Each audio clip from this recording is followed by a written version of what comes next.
അവസാന ദിവസം എങ്ങനെയായിരുന്നു രാവിലെ ആയപ്പം? ഞാൻ ആ ഹോസ്പിറ്റലിൽ തന്നെയാണ് താമസിച്ചിരുന്നത്. അപ്പോൾ കുളിക്കാൻ വേണ്ടി മാത്രമാണ് ഇവിടെ വന്നിരുന്നത്.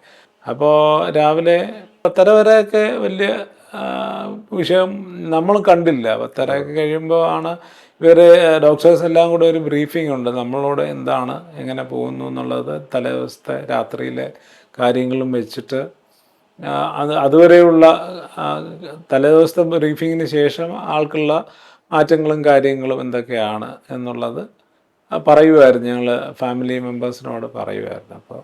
അപ്പോഴാണ് പറയുന്നത്, വിചാരിച്ച പോലല്ല ചില പ്രശ്നങ്ങൾ കാണുന്നുണ്ട്, ചെറിയ ബ്ലീഡ് പോലെ കാണുന്നുണ്ട്, അതൊരു സുഖമില്ലാത്ത ലക്ഷണമാണ്, അത് ഇനിയും വന്നാൽ അത് കൺട്രോൾ ചെയ്യാൻ പറ്റാത്ത അവസ്ഥയിലേക്ക് പോകും എന്നുള്ളത് പറഞ്ഞ് കുറച്ചുകൂടെ കഴിഞ്ഞ് പിന്നെ വീണ്ടും അഗെയിൻ ബ്ലീഡിങ് പോലെ ആയി എന്നുള്ള രീതി. അപ്പോൾ പിന്നെ അങ്ങോട്ട് ഇവരുടെ എല്ലാം മുഖം ഒരു പ്രസന്നത ഡോക്ടർമാരുടെ മുഖത്തുനിന്ന് കാണാഞ്ഞത് കൊണ്ട് തന്നെ ആകാംക്ഷയുടെ മുഖം കാണുമ്പോൾ നമുക്കും അതനുസരിച്ചിട്ടുള്ള ആ ഒരു ബുദ്ധിമുട്ടുകളും കാര്യങ്ങളും ആയിരുന്നു. പിന്നെ വൈകുന്നേരം ഉച്ച കഴിഞ്ഞപ്പോൾ പിന്നെ കൺട്രോളല്ല എന്നുള്ള രീതിയിൽ അവർ പറഞ്ഞു. ഞാൻ പിന്നെ അപ്പം തന്നെ വിജയേട്ടനെയും ഗോവിന്ദൻ മാഷെയും ഒക്കെ അറിയിച്ചു, ഇവരിങ്ങനെ രീതി പറയുന്നു, ഇങ്ങനെ കുഴപ്പത്തിലേക്കാണ് പോകുന്നതെന്നുള്ളത്. അപ്പോൾ പറഞ്ഞത് ഞാൻ അവരെ വ്യവസായനെയൊക്കെ വിളിച്ച് പറഞ്ഞു.